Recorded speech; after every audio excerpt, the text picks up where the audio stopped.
My name is Eric McLeod. And I'm Chris Holden. And this is Low Blow Radio. We're going to give you a rapid blow here, rather than our typical blow-by-blow here on the podcast channel, here on YouTube. Tonight we watched WWE's Payback. It's Saturday, August 30th. Chris, Sunday, geez, yes, Sunday, August 30th. All the days are a little confusing now.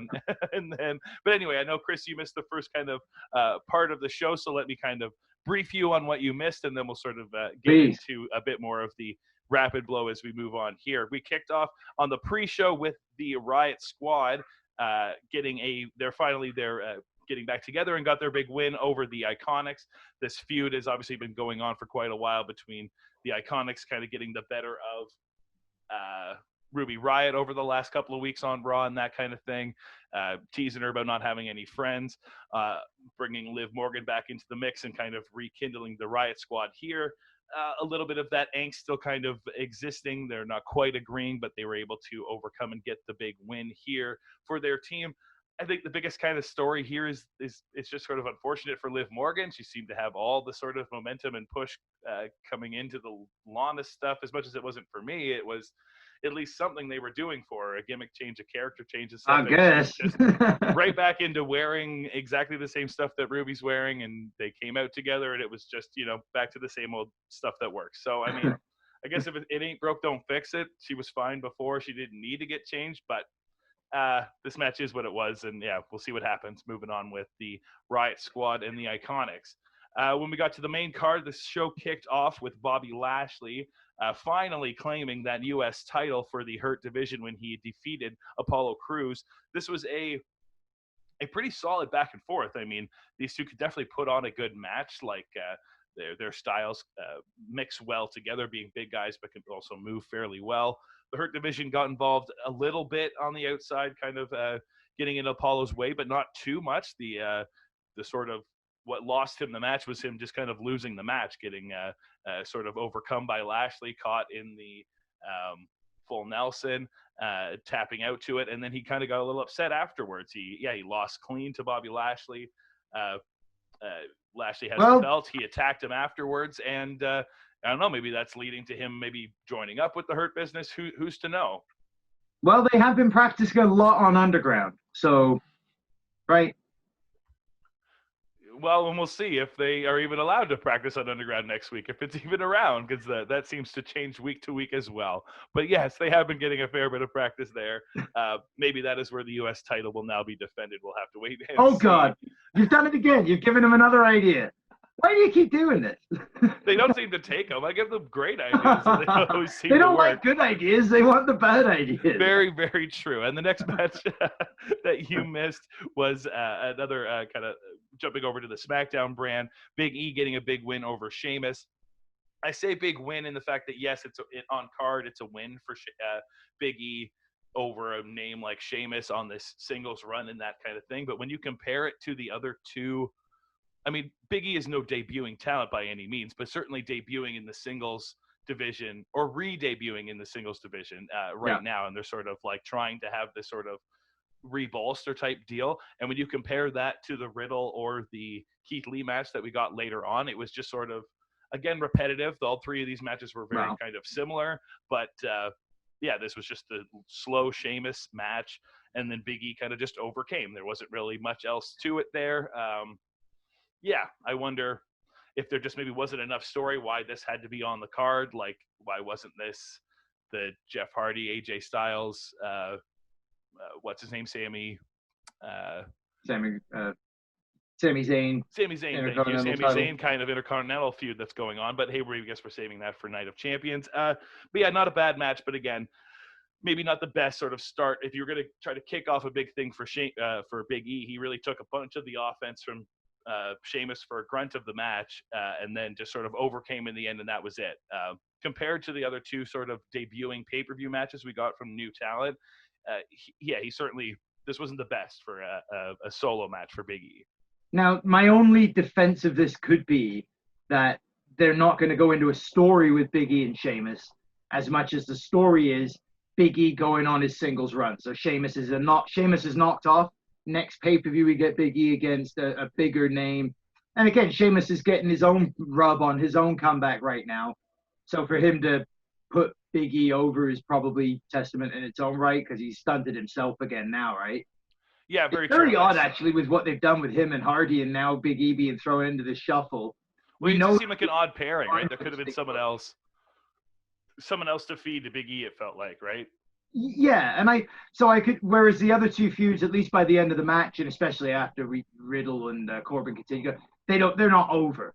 They're going to continue to do Riddle versus Orton, Corbin. They're going to continue to do Lee versus Orton. So this one, hopefully, we don't see it develop into a story. This was a one and done, and the story is Big E going off and up onto somebody else. That's what I mean, I'm again, hoping so. I think God the Miz, knows, man. It seems like the Miz feud is like the little sparks are kindling there. There might be I fire hope so. in That some could sort be of good. feud and matchups there. I think the clash in styles is good there. Not just big guy versus big guy, him and working with the smaller guy. They've obviously had tag matches against each other and stuff like that. I think they could work well together. But yeah, moving on, you certainly jumped in here at this next match. We had Matt Riddle taking on King Corbin. We were just commenting on this. What did you make of this match here? Standard fare, right? I mean, it's what you'd expect from a Baron Corbin match and feud. Even at the end of the match, as Riddle's walking away with it's done, it's over. You're like, this isn't over. You're fighting Baron Corbin. You've got 5 more months of this left to go, son. You're in for the long haul when you're taking on the King. So, I like the BTS finish. I like Matt Riddle. I mean, I do find him entertaining to watch, and I like Baron Corbin for the right reasons. I do think he's a decent worker, and I think he's very good at playing the heel role they've given him to play. I think he does that very well. So the match itself, though, it's so standard. It's like you said, it gets repetitive after a while. This is nothing that you wouldn't see on Raw or SmackDown with these guys on SmackDown. So was it pay-per-view worthy? Did it close a feud? No, it's done nothing of that. So, it's what you come to expect from a WWE I think that's where show like this, right? Yeah.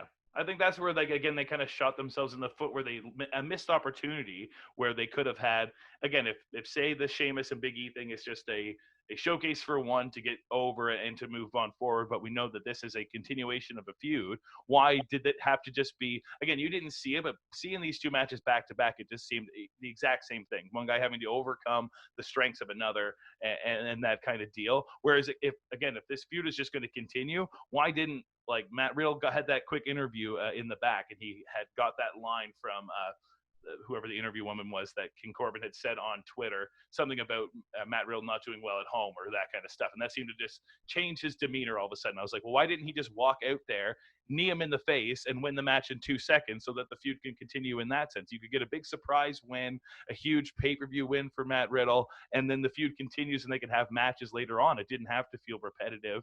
And again, the night didn't feel long by any means, but again, if you had 3 big singles matches like that, why not throw something different in the mix here, right? Didn't feel long for me because I tuned in at 8. I thought it started at 8. I thought this match lasted about 2.5 minutes and was shocked at that.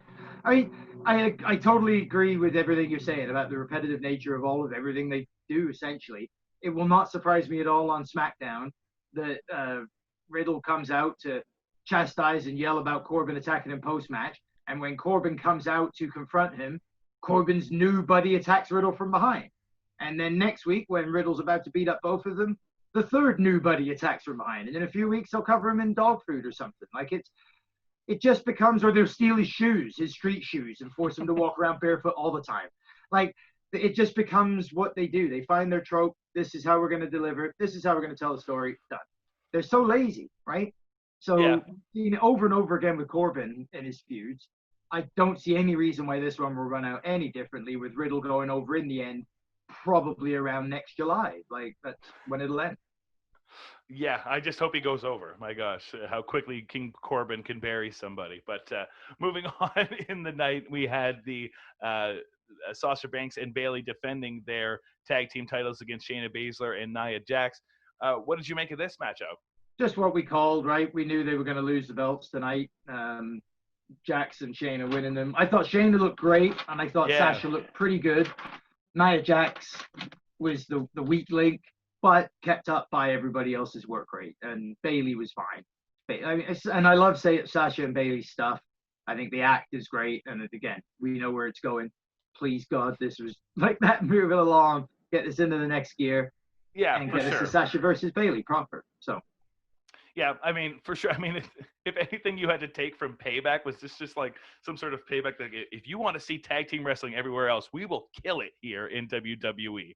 We are just going to annihilate the best women's tag team we have. We're going to start breaking them up. We're going to put the belts on two women that barely get along. We're not even going to feature our tag belts, either of the sets of tag belts on our program. We're going to start to tearing apart the rest of our tag teams as well, like Seth Rollins. Like, I mean, it's just...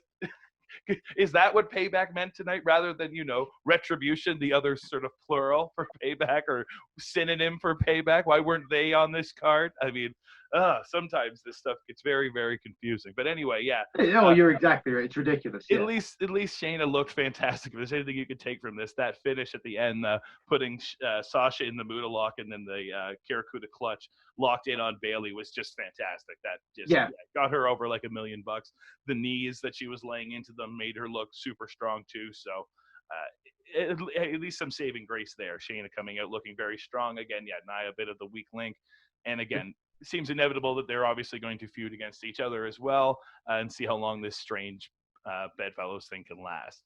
I could see this tag team thing lasting for a while. To me, it reminded me of some old like Nintendo style video game tag team, where you've got the power of the one and the submission tech of the other.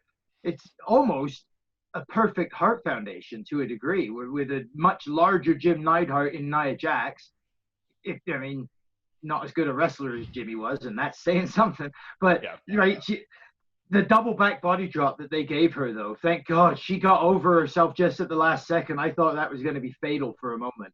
So, if it's something they want to keep along, if they disagree, and then all of a sudden, if it's something like, I just had her name on Sheamus and Cesaro. No, I was thinking of who is Andrade's manager. Oh, Selena Vega. Selena Vega. Say she decides to leave them or their stuff is kind of done. This could be someone she could manage for sure. That would, again get them over. If they wanted to lose every week. I'm not saying in that way. She is a good talker. I'm not saying that she does great work in like the booking and any of that stuff. She's not writing any of that. She's just a good talker and a good talent for some people who maybe aren't as good in that sense, and maybe they need a manager. That was all I was trying to get. Shayna, oh no, you're right. I was going kayfabe style. Shayna's the way that she just suddenly decided this promo ain't going nowhere and walked away after Nia got too excited. It was almost like Shayna was supposed to deliver a line, but decided, nah, fuck it. No one's taking this seriously anyway. I'm out of here. So she just left. And then Phillips and Saxton came on, and that really ruined the show. Oh, geez. Yeah, let's... Keith Lee and Randy Orton's match up next. Yes, we had Keith Lee taking on Randy Orton next. And wow, in a under 7-minute match where Keith Lee beat Randy Orton clean. Did anyone suspect that was going to be the case? No, I thought for sure we were going to get the best case scenario, a disqualification win for Lee with a low blow. Worst case, Randy Orton gets the win with a tainted win, right? So I was really impressed with it, and I thought that Orton got a chance to do all of his typical spots practically. We didn't see the sudden scoop power slam, but there's probably a good reason for that. After Johnny Gargano's near neck break the other week, we might not see that anybody for a while. Yes. And he's a big boy, right, to try and do it with. I thought it was a great match. The chop off, oh my God. And then Lee keething up and giving the smack back down to Randy, like that all looked some dangerous, ugly shit. And I loved it that they both slammed the other guy onto the announce table with neither one of them clearing every fucking thing off the announce table first for a change, which has never made any sense. So I love that. I thought that the match was well worked. As short as it was a big, impressive win for Lee, no question. Yeah. Is it the biggest win of his career? About a month after he's just won both NXTs, undefeated NXT champion, longest term champion Adam Cole, questionable, but it's certainly the biggest win on this roster, and because he's only just got here, and it's definitely a really big feather in the cap moving forward. But of course, this isn't over, so we'll see where it goes from here, right? Yeah, for sure. I mean, instantly, if this is escalating him to that upper echelon, it wasn't throwing him into the U.S. title weirdness with the Hurt Business or whatever. This is obviously saying they were bringing him in to have him feuding with their top guys and a big win over Randy. I think, it's definitely on par with as big as the it's apples and oranges. You can't compare it to the Adam Cole match because that's just different. Because then you're just like, well, I mean, Adam Cole kicked out of a spear bomb. What the hell's Randy Orton's problem? He had 7 minutes and he couldn't kick out of it, right? So it's apples and oranges on the main roster in a big money stakes match like this. In front of what's supposed to be a big live audience, all that kind of stuff. That build up. You didn't have the Thunderdome at NXT. You didn't have the Thunderdome at NXT. Maybe that's how he kicked out of the Spirit Bomb. That extra crowd noise from WWE 2K and the Thunderdome kept Randy down. Oh, I see. Okay, fair enough. We're learning the new rules as things evolve here inside the Thunderdome. I'm just seeing it on the Road Dogg's Twitter that maybe that's why. Then we got Paul Heyman, and he was talking with Corona Kayla. She looks great, but did she forget her blouse? It looked like she was wearing an undershirt and her jacket, but forgot a blouse or a shirt that was supposed to go over top of what she was wearing. Paul's face looks like it's melting. What is wrong with Heyman? Fair enough. I wish I saw this segment. This is when I'd gotten up because I happened to just catch the matches. So the next thing I caught was Seth Rollins and Buddy Murphy as they took on Rey and Dominic Mysterio. You didn't miss much. No, I can't imagine so. I tend to just bugger off during the in-betweens with WWE. They don't tend to give you very much. So this match, though, I mean, I kind of it was fine. I would have preferred we got this before the street fight if this was all this was going to be. I was expecting maybe more out of the end of this. You kind of knew that Rey and Dominic were probably going to get the win here. They should have, yeah. That obviously they should have. Even if it was going to come at maybe the cost of someone like Murphy was probably going to take the pin. Yeah. More than likely cost them the match in some way.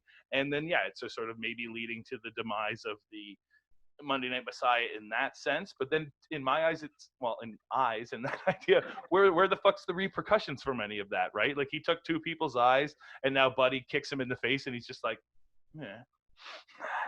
like where's all his power? Where's all his where was any of this going? And it's turning Aleister Black heel against Kevin Owens, and that's not even involved in this feud anymore, and.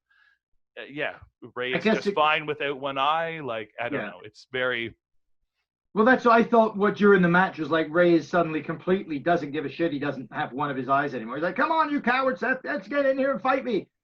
I don't even care about that anymore. Like, this is about Dominic now. It's like, that only happened a month ago, for Christ's sake. So, I know, it's ludicrous, all of that shit. I'm wondering if tomorrow night Aleister Black doesn't end up helping Seth beat up Buddy or admonish him for beating him, so it's Buddy versus Aleister rather than Buddy versus Seth, because we've already got Seth versus Rey tomorrow. Something like that. Keep Buddy on side, but now we get a slow boil till he turns on Seth.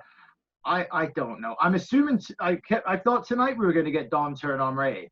Maybe that's tomorrow night, because I don't know where else this was all leading, aside from just the retirement boring style of Rey Mysterio. And hey, now we've got a new Mysterio and Dominic. But like some losses or something like that would have Dominic have a reason to turn on his father. Right now he has zero reason. They've got their repercussions. Like he lost his eye, and they've still he's took his beating. He lost. They knew what happened. They got their win here. He has no reason to turn on his father, which is what everybody wants. And it'll be a big surprise. And it'll be like, but why? Like he has no reason to care or to team up with Seth, right? So it's probably exactly the time they would pull the trigger. Of course, Say, my name is now Dominic Guerrero. I was thinking that tonight because they kept talking about the Mysterio legacy will kill it. We're going to end the Mysterio legacy in your name. They said it a few times, and I thought, okay, so is that where they're going to make the turn on Dom, and he's going to say, I'm Dominic Guerrero. So the name dies, Mysterio dies with you, and you retire, you're the last Mysterio out of wrestling. And that would be a great storyline to go into it with. But yeah, I agree with you. They're giving us no real direction anymore that they are going to go that way. They could have tonight with the excuse of you promised you weren't going to get involved, and you did, Dad. You did. Yeah. You're not my dad. You're not. Anyway, fuck. Yeah, your one eye cost us this match, but in fact, it won us this match. Thank God you're blind. Yeah. All right. Moving on, we had the very, very strange main event. Yeah, fuck, man. Like, starts off, we get Fiend. Former champion already. This is Braun Strowman versus Roman Reigns with Paul Heyman when he finally entered the match. Of course, the big dog is now the new Universal Champion once again. So all's right back in the world. And I do love this new Violent Roman that we got. Having said that, the opening bit of the match, Christ, like, it's the typical hot start for the two big guys going at it. It just went on then way longer than I thought it was going to. Yeah. It's the same old clubbering crap Michael Cole acting like he's never seen the fucking mallet before. You called every match he's brought it out in, Michael. So why don't you remember? It's stupid to sell it that way. I fucking hate it. And then the ring breaks on a superplex from the second rope, which for some reason Braun has, or the Fiend has to sell as well, that it has crippled him worse than anything he's taken in week. Like, he didn't get laid out that badly by the fucking jackhammer he lost the title to Goldberg with. Like, and yet he's laid out for about 7 minutes while Roman does his entrance, nails on the guy. I don't know. It was a whole bunch of like, suspend all your disbelief about it. If you just want to enjoy big guys hitting each other a bunch of times, oh, the ring broke in the Thunderdome. Oh, if you like that, it was great. If you want some logic and all that stuff, this was not for you, right? No, but and that's what pains me much, because it could have been very obviously done and easily obviously done. If you wanted to, if your story was Roman Reigns is coming back and we want to put the belt on him after we've created this new kind of re-monster in Braun Strowman and sort of turning the Fiend face. So when you all of a sudden you put the belt back on the Fiend, what do you do in this weird sort of situation? Okay, you've already showed us that Braun Strowman can beat especially Bray Wyatt, and especially when he's Firefly Bray, when he is just happy-go-lucky Bray, ready to just go in there, wants to talk to Braun more than he wants to wrestle with Braun, and can show that he could beat that person. Why didn't they just have the Firefly Bray in this matchup? They could have had Braun destroying Firefly Bray for the first chunk of the match, getting all his sort of heat back, his comeuppance from losing his belt to the Fiend, getting the monster regrowth, all this kind of stuff. Bray could take all these huge bumps, and he could just keep taking them to new stuff, and they could keep doing all that. They could break the ring, all these things, and then you have Roman Reigns come in and then defeat the monster or take out the already defeatable Firefly person. It doesn't hurt the Fiend at all, and it doesn't necessarily affect if the monster's worn out from taking out this other guy the whole time. It just seems so easy to explain it. When they do it so poorly, it becomes frustrating, because it's like, when it seems so obvious, I don't understand why it's not obvious to them. And then when you just try to think of how else are you thinking about it, they're just thinking one stream, but we want to get all our cool shit out there, and they don't think that it affects the long run or whatever. I think it's as simple as that, because you're exactly right. All of that would have been perfect. Bray takes the pin, not Braun. Braun has now lost twice consecutive in a row, to the Fiend and now Roman. Yeah. So he's lost all of his rub from just the championship. Is gone. Yeah. And you've hurt the Fiend, but you wouldn't have hurt Firefly Funhouse Mr. Rogers Bray with lying on his back for the pin. Yeah, it was a simple. This is the match you wanted to have. It doesn't change the match. The match could play out exactly the same way. You just have one guy dressed in a different gimmick, and you just don't have the other guy take the pin.